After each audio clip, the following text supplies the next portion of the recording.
and welcome to welcome to the Horror Museum. Where's your English accent? I don't know. Where's my title card? There's my title card. It's Frantz Kantor here, and cartoonist, illustrator, and a horror aficionado. So Really? I love horror films.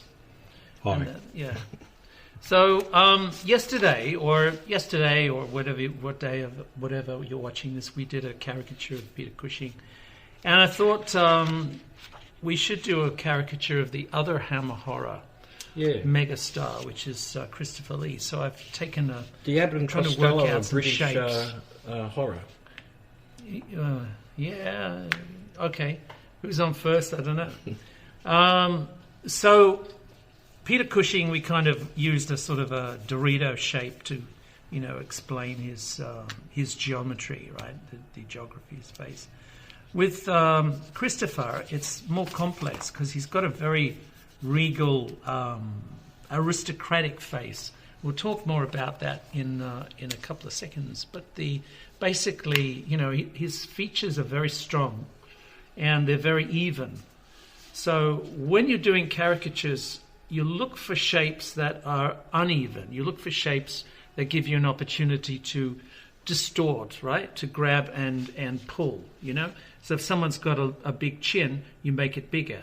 If someone has, sticky out ears, you make them sticky out even more. Sticky out. Yeah. Okay. If someone has a furrow in the middle of their head, like a butt, then you make it even more. Wow, who's that? You make it even. That's the Elephant Man. I am not an animal. So you make decisions based on the ability to distort these forms, right? Which makes caricature not easy, it makes them more of a challenge, and it makes it more fun. That's the key word here, fun. Right? The F word, fun. Yeah. So, yes, we're trying to get a likeness into the portrait, into the caricature. This is what I would call a very light caricature because it's proportionally quite similar to the painting, to the photograph. It would be nice to have the chance to sort of explore even more. That's good. I like that. Even more ability to Easter Island. Yeah, that would be good. But he has it's hard to sort of justify a forehead that small because he's got such a big cranium over here. So let's have a good. I want to preface this, by the way. This may not work, okay? So just bear with me, bear witness that this may fail completely, and I will hate the result of it. Are you dealing me a get out of jail card? Maybe. Let's go, but we'll go very carefully into the position. Now, this is the photograph that I'm using, which is from. Here's looks like a Dracula day, early 70s, probably Dracula 1972 or something like that.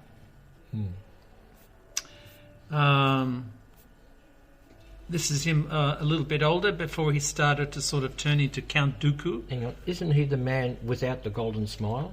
No, there's another picture of him with a golden gun. I love this picture. This is his personality. He's a beautiful. Gentle giant. He's a very accomplished I would never actor. Ever call him a gentle giant. He is a gentle giant. He's a very imposing figure. We'll talk about the character that he played as Dracula for most of his, well, not most of his career, but a lot of his career. This is some of the intensity that he's able to project in the character of Dracula. You could see there's some traits here that are dragged from the book itself. The meeting of the two caterpillars across the bridge of the nose. The two caterpillars. Yeah, the hungry caterpillars. This is probably scars of Dracula, I would say, that period, like at the end of the 60s, probably 67, 68, something like that. So he's a very imposing and very regal figure, right? And didn't really like to use fangs a lot, although he did use them. This is from horror Dracula, 1958. So you could see the fangs are there, but they're not sort of like Count Yorga type of fangs, or indeed any of the other like typical vampirish looks. Just ordinary, everyday canines, right? Yeah, they're not overly large. They're just normal large. That's from horror Dracula. She looks like she's enjoying it.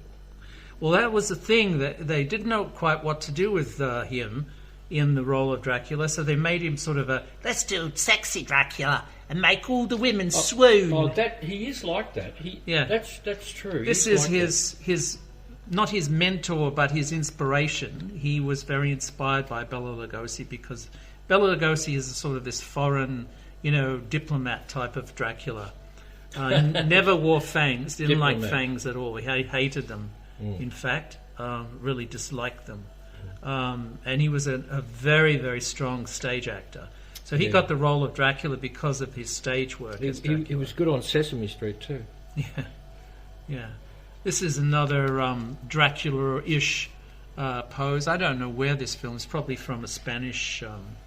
The lighting's very interesting, isn't it? Yeah, but you can see to the side and underneath and everything. Yeah, but you can see he's got that look, the Dracula look. He has. If you love Bram Stoker, and the Dracula description of Dracula is exactly this, without the mustache. And he did play Dracula with a mustache in a Jess Franco film called, I think, Dracula, from memory, or it could be Bram Stoker's Dracula, I don't know. But he kind of fits the role. The aquiline nose, the angry eyebrows, the angry looks, and all this sort of stuff. So he was very imposing, very effective as Dracula. Probably in most people's minds, he would be as effective as Bela Lugosi. And this is a painting of Bela Lugosi, but you kind of get the impression of the intensity. So there's one version of Bela Lugosi, all about the eyes and the little spotlight eyes, the way they did with the spotlights in Star Trek around Kirk. Not with anyone else, just Kirk. It looks like Kirk, the Lone Ranger. Yeah, in reverse, in negative. Reverse, yeah. This is from, what is that from? Scars of Dracula, probably. When I was 13, when I saw pictures like this, it was like game over. I was absolutely involved in Dracula.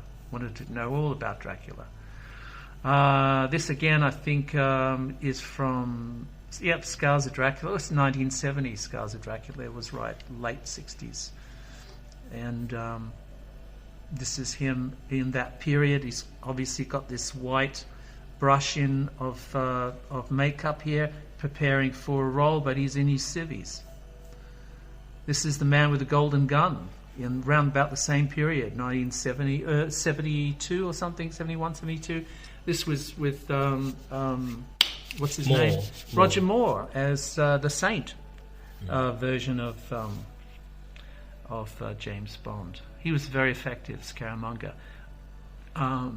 Beautiful He songs. was effective, but every kid knows that the golden gun comes from Hermann Goring. Hermann Goring had a Walther PPI during the war as a ceremonial gun. He never fired it. You can't, because it's not made of gunmetal. It'll explode. It's right, yeah, it's soft metal. And not even... So that whole idea came from Hermann Goring. Not even Goldfinger had golden guns. This is him in the role of somebody in... somebody. He plays somebody well. He played somebody. Yeah. He did it twice. It was a big thing. You would know that was him, would you? Well, this is probably from but you know it's Arthur him. Conan Doyle's... Yeah, but you know that's him. Sherlock Holmes. Okay. He played Sherlock... He didn't play Sherlock Holmes. He played a geezer. He played Sherlock Holmes a couple of times. Yes, but not in that role. Not in this role. That's early. Peter Cushing was Sherlock Holmes. That's early. So he would be, Baskerville, Lord Baskerville, right, in this role. Probably that period was also like the Battle of the Plate or something. There was some kind of a battlefield. River Plate, there you go. Yeah. Where he was a Spanish conquistador type guy. He did beautiful sword fight. That's right. Magnificent he sword was fight. A fencer? Yes. At school? Yeah, he was very athletic. So, but too big. Too tall to be an actor. This is him, horror Dracula, Yeah. climbing up the stairs. I can't remember the scene, but it was like the camera's following him. So you're the POV of the girl about to be bitten. And they sold this. This was the trailer that they used for the film, you know. And this more than anything else had people sort of like, I have to see this film, you know, because it was very, very, very dramatic. That's Peter Cushing, of course. So that's a nice shot there, isn't it? It's, you know, look how much this. Whenever you see these folds, you can see here this fold in the middle. Yeah. I was thinking about that today. What does this actually mean? These little creases. It could mean you've got, like, you know, if you want to believe in the left brain, right brain concept, right, of, you know, the worldview and your view, sort of like how you fit emotionally and creatively, or whatever in the world, right? You have two views. You have the world view, like the world that you see it, and the inside world view, which is inside you. So these things are always bumping up against each other, and the closer they get to completion, right, the more these two hemispheres but you've got knit. these bits on the side pushing towards these little... There's great forces there, sense of will. There's a great sense of will. You would look at this and say, that's a look of puzzlement, right? But it can't be a look of conflict. Or it could be a look of worry. Worry is usually these lines that are pushed up from the nose itself, up here. So these are worry lines. So this would be, if you were to draw someone worried, this is what they would look like, right? Yeah. If you were looking at somebody conflicted, this is what they would look like. Oh, yeah. Right? Autumn. But it also means, because of these things pushing, if you want to think of this as a left brain, right brain concept, then you've got the world view on one side and you've got the internal view on the other. And both of those views are meshing. You've got to coming into play. Got to know when to hold them and know when to fold them. Yeah, and that's a clear indication that this is like it's happening. You know, it's like he's always wanted to do this, and bang, and there he is. He's on the world stage. So pretty clear, actually. You know, I mean, that sort of expression, the flared nostrils, all of this, the physicality of this character is pure Bram Stoker. That is pure Bram Stoker. The tiny ears. Yeah, the lack of earlobes, Bram Stoker. Aquiline nose, the arched eyebrows. You know, the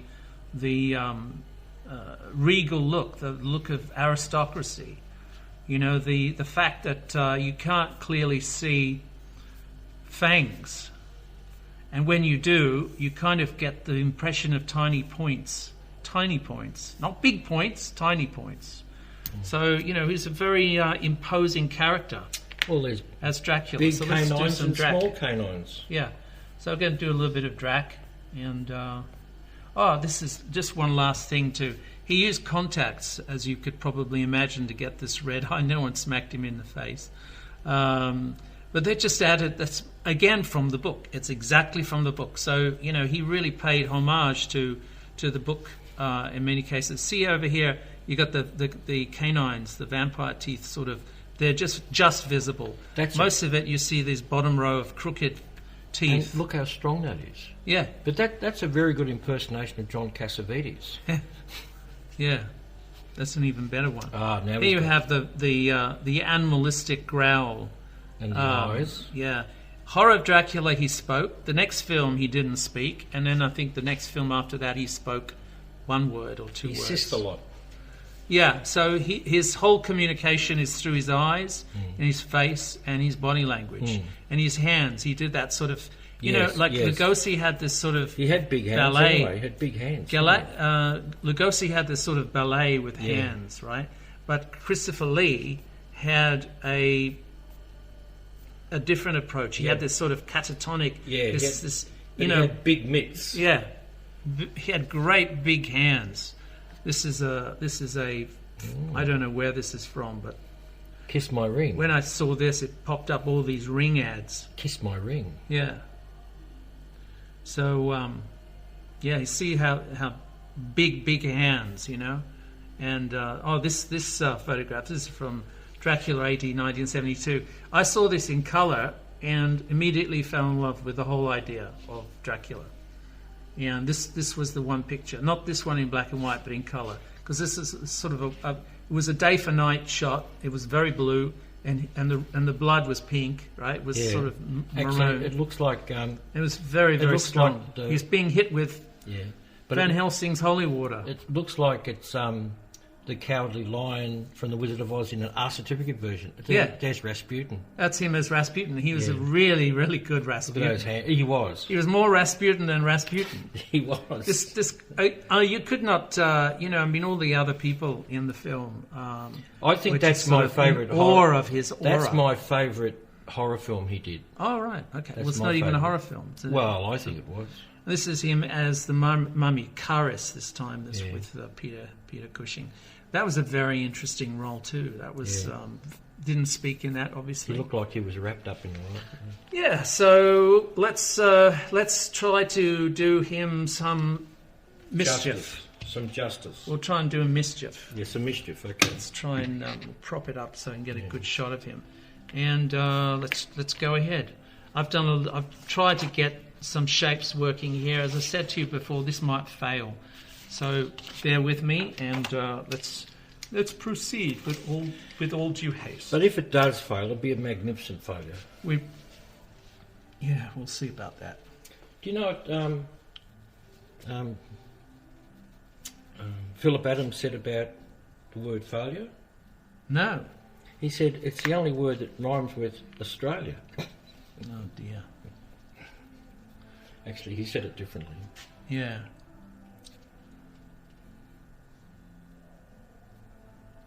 I was talking to somebody about Australia, about the light here. We had some fantastic painters in Australia, and obviously, if you know anything about me, I love the American experience in painting. The Brandywine School of art, the Andrew Wyeths and the Frank Schunhofer and the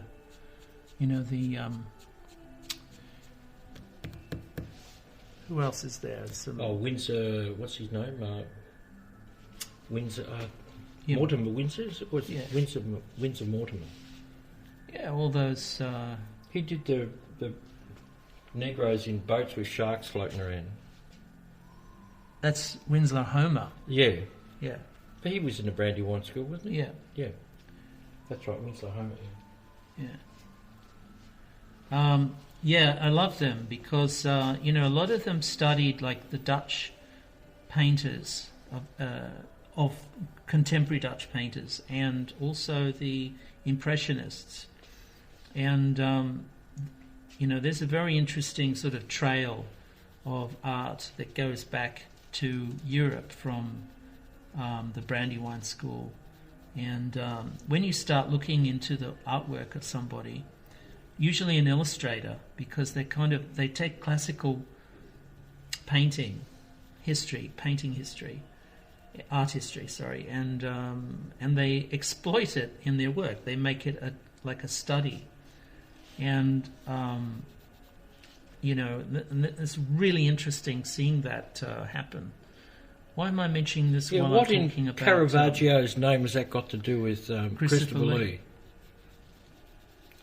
Well, around the same time, I was interested in painting and in horror films. I loved horror films. I couldn't get enough horror films growing up, and the Hammer horror films were a whole different experience for me because, with the watching Universal monsters and things on TV. Well, they all followed the Universal, and the Hammer just were very different. Well, okay. Everybody followed the Universal, didn't they? Yeah, Hammer did as well, but they made some significant changes. Yeah. One of them obviously was colour. So it's like, you've got a genre that works beautifully. Another one was blood. Yeah. And another one was ripped bodices and all that sort of stuff. The girls were... Well, sexual... the girls of... There's a whole thing, girls of Hammer. Yeah. Hammer horror. And they're not like damsels in distress either. They're it's a very complex relationship that they had with the villains. Hammer in the morning, hammer in the evening, hammer at supper time. Yes, so, okay, well, let's get into this bloke. Now, how old were you when you first came across this character? I was 13. Oh, 13. God. Yeah. I can't remember when I was 13. I was too young. Yeah. Well, I was 13 and I saw it in a film collector's shop. His picture on the cover, yeah, they put him on a lot of those horror covers. Yeah, filmmaking, horror films. Especially the scary ones, like, and things like that. He wasn't... they'd never put that on the cover, that photo. Yeah, so, no, that's too normal. Yeah, it's too normal, yeah. They want to excite people with the makeup effects and the horror experience. The other thing we talked about yesterday about Peter Cushing, I said that I couldn't believe he'd smile because he always had that top part of his that seemed to be locked in. But this guy, when he smiled, you believed it. Yeah, his eyes could unlock. That stare could unlock. Right. Yeah. Anyway, he was born in 1922. Yeah. And his real name... And he was knighted, Sir Dracula. Yeah, Sir Dracula. His real name is Christopher Frank... Yep. Carandini... Yep. Lee. Yep. And he was sort of semi-aristocrat. Yep. And his mother's mother could trace her lineage back to Charlemagne. Charlemagne. That's Charlemagne, yeah. Chamberlain, M. Chamberlain, the director. No. You mean Charlemagne, the emperor, Holy Roman Emperor? The Holy Roman Empire, yeah. And his film career went for 7 decades. Yeah. And he was a singer. He's a baritone. He was an opera. He had a deep voice. Yeah. And he recorded lots of records and lots of audio books. I didn't know he did audio books. Did classics. I don't know. Haven't heard any. I'm not surprised. He had a voice that probably, I don't know, the audio book of Dracula maybe. What surprised me was he did 6 Tim Burton films. Yeah. Now, well, Tim I Burton looked really was a hard fanboy. at Sweeney Todd, but he's not in it. Apparently he was in it, but he wasn't in it. I think they cut him out completely. I don't know. He played a lawyer or a barrister or something, a judge, I think, in one of his films in Headless Horseman. Who?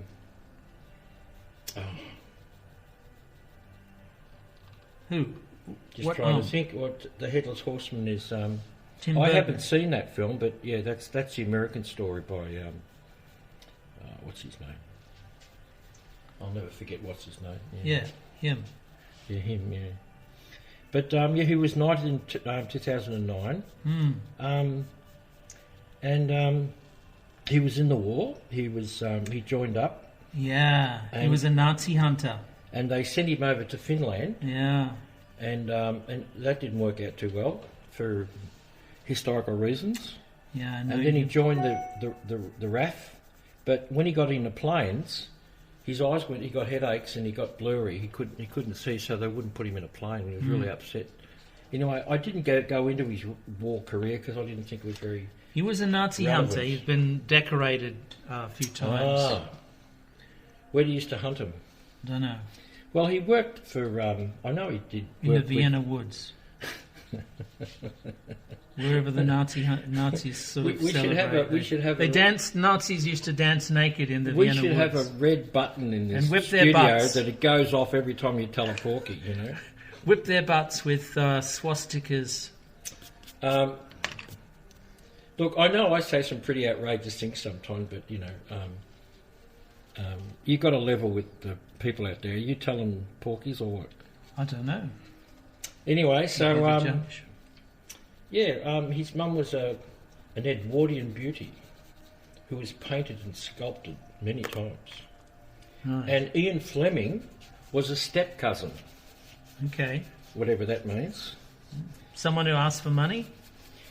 And as a kid, before he was 8, he was introduced to the 2 blokes who knocked off Rasputin, which is interesting because years later he played Rasputin. Yeah. Oh, Greg. Yeah, and his first film was 1947. Yeah. And he went to an acting school and all that sort of stuff, but he didn't get too many roles because people just passed it over him because he was too tall. And so for 10 years he just did little tiny bits, but he said it was good because he watched and listened and he did. He learned his trade by not doing it. Yeah. And I think his first film was called Corridor of Mirrors. But he was also in Hamlet, Laurence Olivier. Yeah, and he played a bloke standing with a spear. I think Peter Cushing was also in Hamlet. Yeah, he played a character butt, and that's where they met, I think. And he was a chariot driver in Quo Vadis, and he worked with Buster Keaton. Right. And he did a film with John Huston, Moulin Rouge. Oh, okay. Yeah, and so then, of course, all the horror period came along, which was 57 to 76. Yeah, and he played, I would just talk about a little bit, 56, the Frankenstein creature, the monster. He tried to ingest it with, invest it with more pathos, because he studied Karloff's monster. And, later on he studied, obviously, Bela Lugosi's Dracula, to try to give his character, try to understand the essence of their characterization in a way. Yeah, he was a great reader, so all these books and research he did his own reading. He was a great reader. But there's a rumour that he's got one of the biggest occult libraries in Europe, but it's not true. He says he's got 4 books, if that at all. Yeah. But I think he was photographed a couple of times reading them on a train or something. And they're probably publicity. They all jump to conclusions. Yeah. It's pretty easy to jump to conclusions. Yeah, so... and he worked with Boris Karloff in a film called Corridors of Blood. Yes. Now, can you talk about that? Corridors of Blood, I think, is about the invention of ether, or what do you call Chloroform. it? Chloroform for Lord Lister. Painless, Lord Lister. Yeah, the father of Listerine. And he actually said that it's not to be used for women in childbirth because they have to suffer. Yeah. Oh. That's the father of... I think that's a misquote. No. That doesn't sound like it's right. No, to me, it sounds like somebody didn't like him said that. He was a heavy Christian. What a bastard! He was a heavy Christian. Right, a heavy Christian. A very heavy Christian, yeah. Okay, so heavy Christians bear the burden of stupidity. Well, I'm not going to go there. No. Anyway, Ian Fleming wanted him to play Dr. No. Yeah. And he put him up for the role, but they'd already signed Joseph Weissman. And boy, he did a good job. He did a good job. Yeah. He did a great job. And I'm glad that, in a way, because... he would have brought more of a... If he played Dr. No in the first one, I mean, he wouldn't have been asked back too many times to be a bad guy. Yeah, maybe. I don't know. Yeah. But my favourite... my 2 favourite films he did was when he played Rasputin. And he was terrific. He was just... And in that photo you showed, he used his hands to manifest his power. Yeah. And of course he was a hypnotic character who hypnotised people, and he had this power over the women. Over women, so, and especially it's another... Tsarina. Yeah. Because she It was a Hammer film. Yeah. Yeah. I liked that. Barbara Shelley was in it. Kerwin Matthews was in it.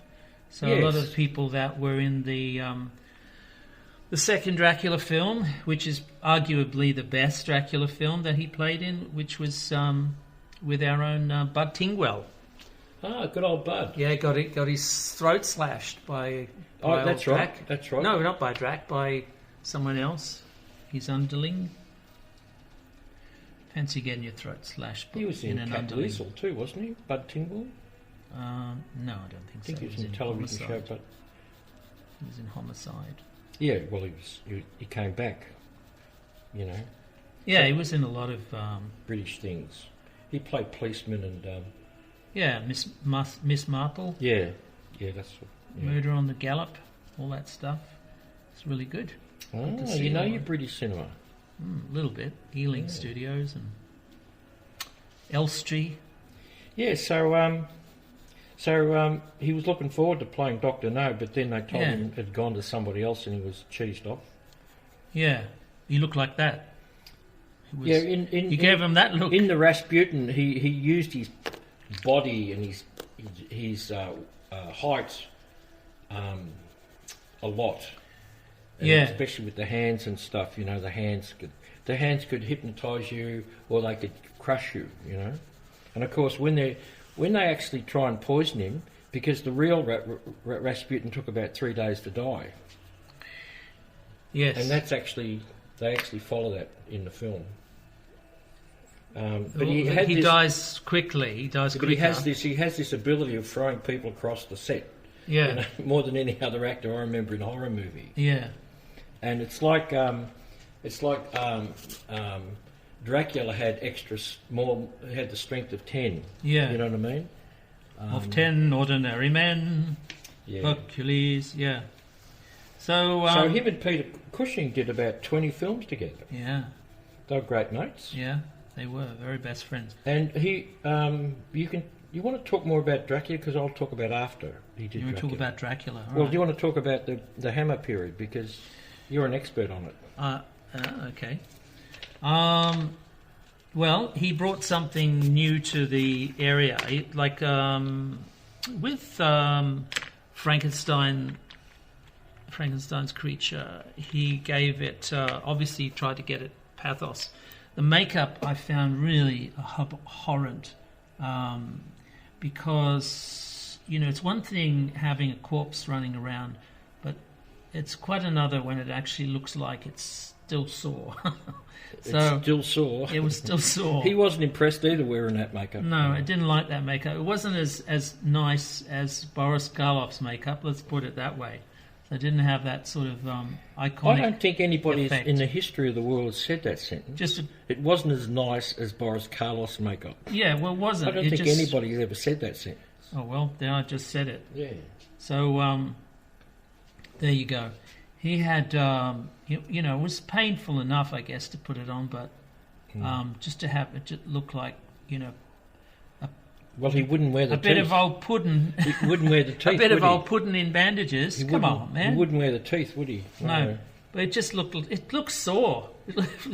Ooh. You look at it and you go, ooh. You don't want to go, ooh, while you're watching a film.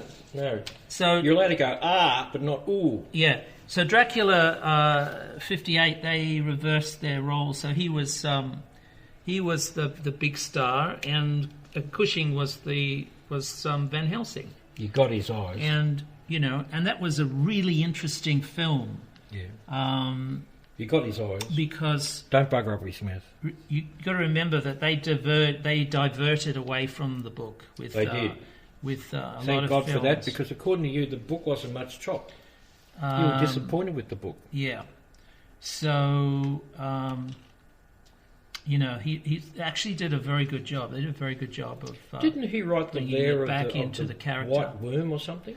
Yeah, the lair of the White Worm, the Worm.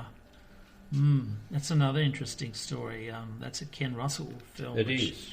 I actually like that very much. It's sort of funny. It is. Yeah, well, Hugh Grant's in it, and Doctor Who's in it. That's right. Yeah. Capaldi. Capaldi, that's right, yeah. Yeah. Yeah, it's a good role in that. It was a really good choice little role for him. Oh, you're lurching into the vernacular now. Yeah, so... but he got sick of playing Dracula. Yeah. Really sick of it, and he decided not to do it. But he wanted them to end Dracula. He wanted them to stop. But they wouldn't, and they kept signing him up before he signed up. And then they said, "Oh, look! If you don't do it, we've got all these other people you're going to put out of a job." And so he hated it, but he didn't. He knew all these people, so he didn't want to, because he was a friendly sort of gentle giant, as you keep on referring him to. Yeah. And he felt that he was obliged to more than obliged. It was They guilted him into the role. Yeah. and he did The Wicker Man, and Yeah. The Wicker Man is my favourite film he ever did. And he and the writer got together. I think they bought the rights of this book, but while they were making it themselves, like working on it, they realised they couldn't do a straight translation, so they veered away. Yeah. And I just love that film. It was a very cheap film to make. Yeah. And it's his favourite film that he ever did, he said. And he also did it for free because to keep the cost down. He didn't take a fee for it. Yeah, we did it at that year. He did quite a few films, so I probably didn't need the check from that one. But I think it's a great film. I really do. It's one of the. It's a film that you want to go back to. And they remade it recently, I think. I never saw it. I never saw the remake, but apparently he plays an old man in it or something, doesn't he? Got a small role. Probably, yeah. Anyway, he also appeared in soft porn film, which you didn't know. No. He played like a character who introduces stories. Which he didn't know. Yeah, he didn't know. What's a soft porn film? It's an R-rated drive-in movie or something, is it? I don't understand. How does that work? It's not hardcore. It's soft porn. Right, just nudity. Yeah, there's no penetration. I think that's the definition. Is it? All right. There's no what do they call it? Shots. What do they call it? Money shots. Money shots. That's it. Show me the money. Anyway, apparently he turned up to this Spain shoot, which I think he had a day's work, and he sat there with a red jacket on. And he looked around, and there were these people standing behind him. With nothing on? No. Oh. No, they had clothes on. But then he got involved in his famous concentration, and apparently they all disrobed, and they took the shot. And then he came back home, and one of his mates says, you're in a porno film. And he said, what are you talking about? And he said, yeah, there's a place in London where they showed all the raincoat parade films, where these... Oh, right. These, and so he... Because he was in films like The Magic Christian. Yes. Where he played himself. He played Dracula in that. But anyway, so he didn't believe him because it's not his experience. Like he was only there for a day or so, and he didn't see any nudity at all. And they didn't tell him the whole script, or they didn't show him the whole script. Yeah. So he didn't know. So he actually put on dark glasses and big hat and big coat, and went down there, and there he was, large as life. He was really pissed off. But I mean, I don't know. You can't really believe stories like that, can you? I have no idea. It's sort of like, when you're a gun for hire freelancer, you can't really be aware of everybody. When you read that he appeared in a soft porn film unbeknownst to himself. Yeah, no, you can sounds believe. A bit, I believe that. It's like, I can get it. The film was called now. Eugenie, anyway, made in 1970. Yeah, and anyway, he got because he missed out on Dr. No, he did The Man with the Golden Gun. And what was his name again? Scaramanga. Scaramanga, yeah. And he acted everybody else off the screen. But he looked pretty silly with that gun, I thought. Well, again, the gun is because it's not a Herman Goring's gun. Yeah, it's not a Dirty Harry gun, that's for sure. No, it looks silly. It's a silly looking gun. And he was supposed to be in Ken Russell's Tommy. Oh. He was supposed to be the specialist that the doctor that Jack Nicholson played. Oh yeah. But he missed out on that, and he passed on the Halloween film. He was going to be the Dr. Loomis character in the Halloween by the Carpenter film, John Carpenter.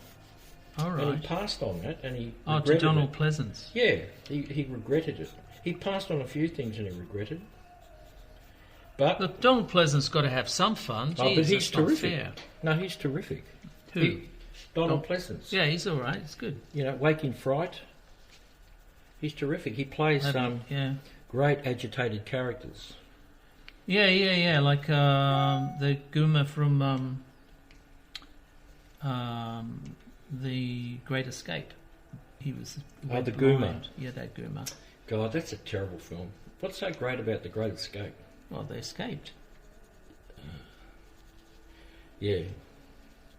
Anyway, and he was on the cover of Band on the Run, the Wings album in 1973. Yeah. Even I recognised him in that. Yeah, and James Coburn. And he played a role in Airport 77.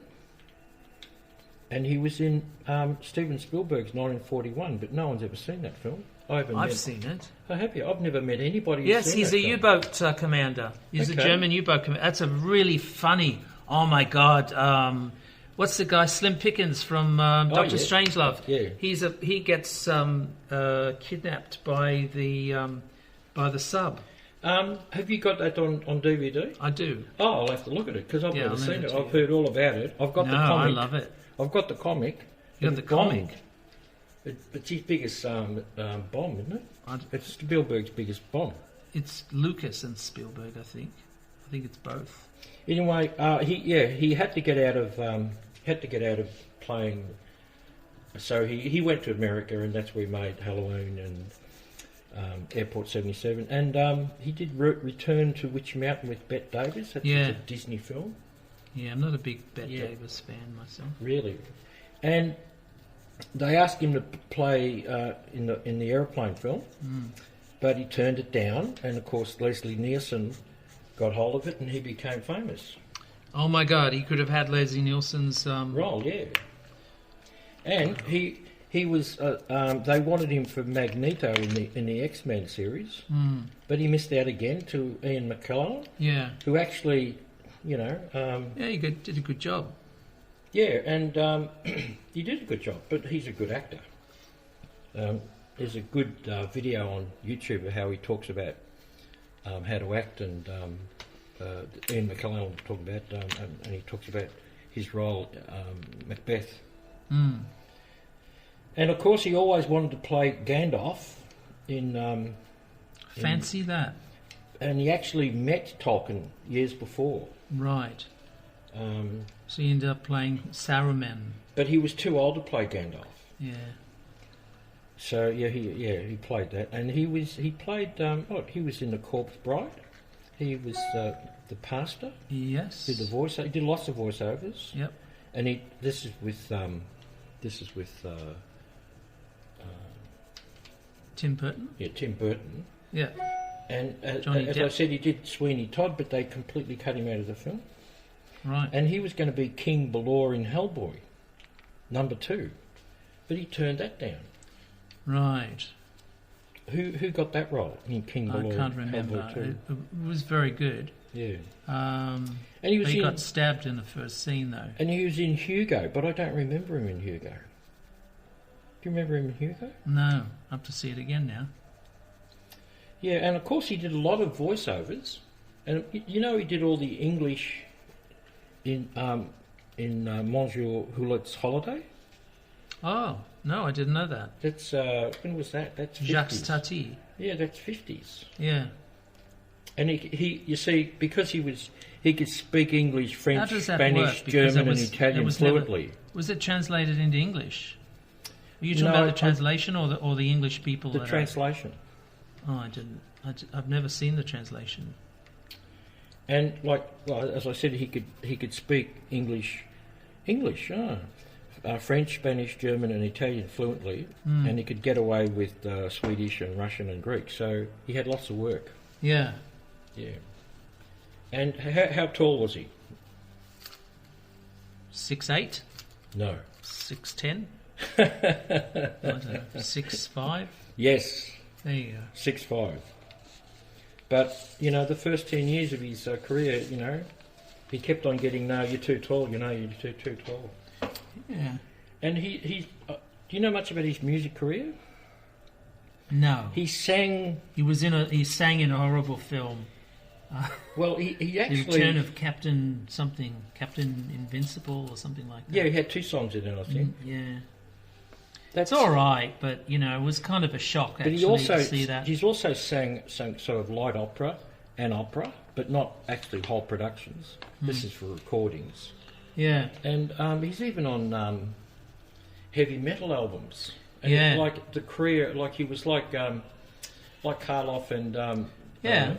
who's the other guy who made Carradine. No, the American Vincent Price. Vincent Price. They did talky sort of. Yeah, he did the Raven songs.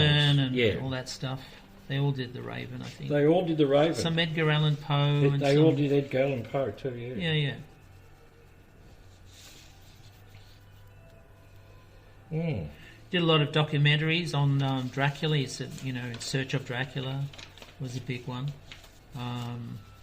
That was when, all these stories came out about this guy, Vlad the Impaler, which formed the dreariest part of Bram Stoker's Dracula by The dreariest Francis part. Ford. Yeah, the dreariest part, the historical melodrama of Dracula. I'm not a big fan of. I've seen it when it first came out. The first time I saw Bram Stoker's Dracula, I liked it, but then after a while, I'm thinking, no, it's not Dracula. It's not right. It doesn't feel right. He produced and directed some film and starred in. I can't remember what it was. But he didn't like the job. He never went back to it. Right. Yeah, it was a lot of. Look, he's he's incredibly focused actor. I mean, to do something like that, everybody for years had this vision of Dracula as Bela Lugosi, and when he did his version of Dracula, they forgot about Bela Lugosi. There was no more Bela Lugosi. There was only Christopher Lee. Well, that's saying something, isn't it? Yeah. That's definitely saying something. So, and then and really, that's the reason why I read the book. And I don't like reading books. But, the whole world knows that now. I hate reading books. Yeah. But, why? Yeah. What's your answer? What's your stock answer? I don't know. You do your Popeye impersonation. Come on. Oh, I read reading, but I don't read writing. That's the one. Yeah. So, he really caused me to read a book, the bastard. So, thanks for that. But it was all right. Bram Stoker's Dracula was good. There are better books, like the one he did afterwards. Did you like The Wicker Man? I did. It had really solid it had more performance. But it had more Edward than Woodward. Yeah, Wood did, and very solid performance by Canton, or what his name is in the TV show, and who else was in it? Ingrid Pitt. Yes. Diane Cilento. Yeah, Mrs. Sean Connery. Mrs. Bond. Yeah. And Britt Eklund, of course, Mrs. Peter Sellers. Yes. I thought it was like horror films to me. They're missing something. They're just padded out with horror, Whereas The Wicker Man had a lot in it. Well, the monster of the people. Yeah, collective monsters. Yeah. But you see, they always have to get a pure person a virgin. They have to get a pure person, and of course the purest person there was the copper. Edward Woodward. Yeah. Yeah. So it was like a fertility rite that they had and to bring back. What's that show? After 500 Hamish years. Macbeth. Whenever I used to watch that, I used to think, was that shot in the Wicker Man? In the Orkneys? I think they actually shot it in the same place. Yeah. And also, probably the Orkneys. I think I have a feeling that the Shetlands. I could be wrong, but I have a ponies. feeling that the prisoner was shot at the same place, the same village. Yeah. Yeah, Prisoner was good. We never got his number, did we? Who? The prisoner. No. We never got his number.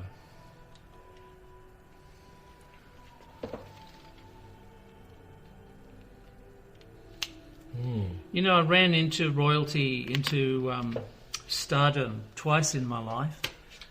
Literally bumped into them, Crash. Crash. Yeah, we're both walking quite fast, and it was Patrick McGowan coming up the stairs in a parking lot in Hollywood, and I was going down, and we just went smack.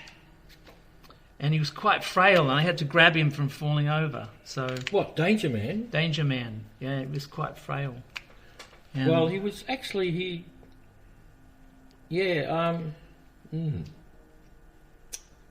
was in Return to Oz.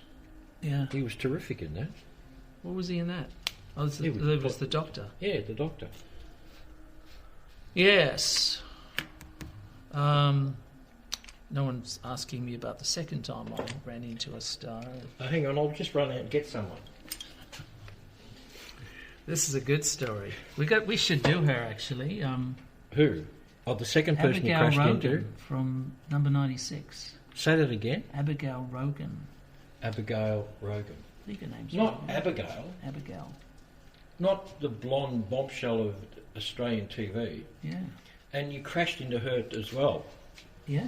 Okay. Actually, buying a Dracula book in a bookshop, in a newsagent. She was or you were? I was. Yeah. And then she took one look at your book and then just No, backed she off, or just what? she was walking down the aisle, and I was walking up the aisle with the book, and I wasn't looking where I was going, and she wasn't. I think she wasn't looking where she was going either, and we just collided. And Two worlds collided. I think I was 14 or something at the time, And I'll never And I tear remem- us apart. and of course I'd seen her, on Yeah. number 96, because it was sort of a teenager. You weren't allowed to watch that show.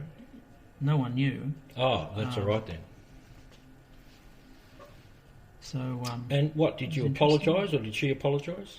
no, I just turned 14 shades of purple, 14. and I did apologise. I think I said, "Oh, I'm sorry," but she said, "That's all right."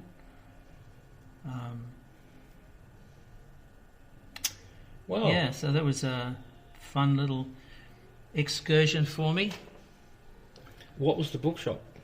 It was just a newsagent. Oh, okay. I bought a lot of books. Was it around the corner from 96? No. Yeah, it was actually in Bellevue Hill.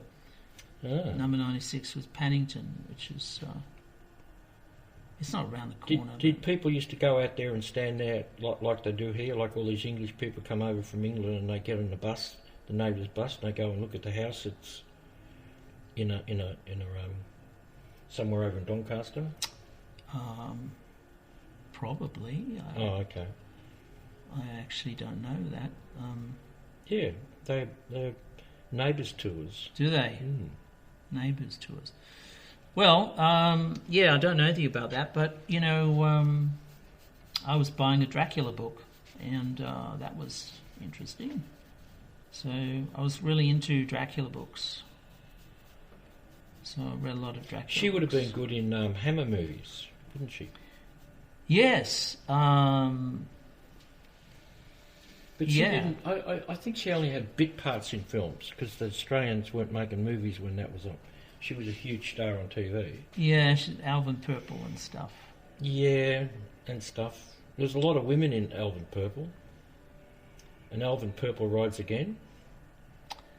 Yeah. Frank Thring was in that. The Australian cinema is sort of like Australian cinema has a checkered past, shall we say? Just Well, it's not all glowing I've popcorn. got. You want to hear my theory about Australian I'm cinema? going to do this black. You want to hear my theory about Australian cinema? Yeah, you want to hear my theory? Yeah. Well, all American films Hmm. are about the American dream. And all British films are about the class system. Mm-hmm. And all French movies, they're all about Freedom or fate, fate. the fickle finger of fate. Right. But Australian films, Mm-hmm. they're about Kangaroos. quirky, uncomfortable, People. not quite grown up Children. situations. Oh, okay, yeah. Yeah, that fits. Alvin Purple, of course, was a copy of a British Percy. film, yeah, and Percy. there was a whole bunch of films at the time which are heaps better. Oh yeah, there were lots of Confessions of a Window Cleaner. And all this yeah, stuff. and there was around the Mulberry Bush. Yeah, there were all sorts with of Barry Evans. Films. The Hell with Sir. Yeah. That's not what it was called. I was just seeing if you're going to stop the The what was Hell with? The what? Hell with Sir. To Hell with Sir. Yeah, it's called The Sir with Love. To Sir with But Love. I hated the film. Who was that? Sidney Poitier. Yeah, that's right. Okay. So. The And kitchen. the singer who did the song. Those schoolgirl days. Yeah. What was her name? Lulu. Lulu. She was in the thing. Yeah. I think she was a mate of the Beatles, Yes, she was. like Cilla Black. Cilla Black, yeah, Cilla. Actually on... Her real name was Priscilla White? wasn't it? Yeah, I don't know. But she... I remember recently, actually, I heard one of her albums introduced by none other than John Lennon. Really? Yeah, that was interesting. None other. John Lennon is a very interesting character for... Just believe caricature. in me, Yoko and me. That's real. Very interesting man. Not a lot of stuff's come out about their tumultuous He was a cartoonist. relationships. Yes, he was. He was a cartoonist. He was. There were no flies on Frank, but there were a hell of a lot of flies on his wife who'd been lying on the kitchen floor for 5 days. Is that one of his stories? Yeah, one of his stories, yeah. So he was a lot of his humour is influenced by Spike Milligan. Yes, that's true. That's why they picked the producer to do their stuff, because he'd worked with the Goons. Right, to do the music or the films? No, their music, because he also produced the sound effects and all that stuff. Oh, right. He was sometimes called the Fifth Beatle. You know what I'm talking about? My wife would know. I don't know. I'm more of a Monkees fan. George Martin. Right. Yeah, you are more of a yeah. So how did you and your wife ever get together if you're a Monkees man and she's a Beatles fan? That sounds like... On the last train to Clarksville? That's water and oil, isn't it? They don't mix. Them's fighting words where I comes from. Are you slightly older than your wife? Or younger?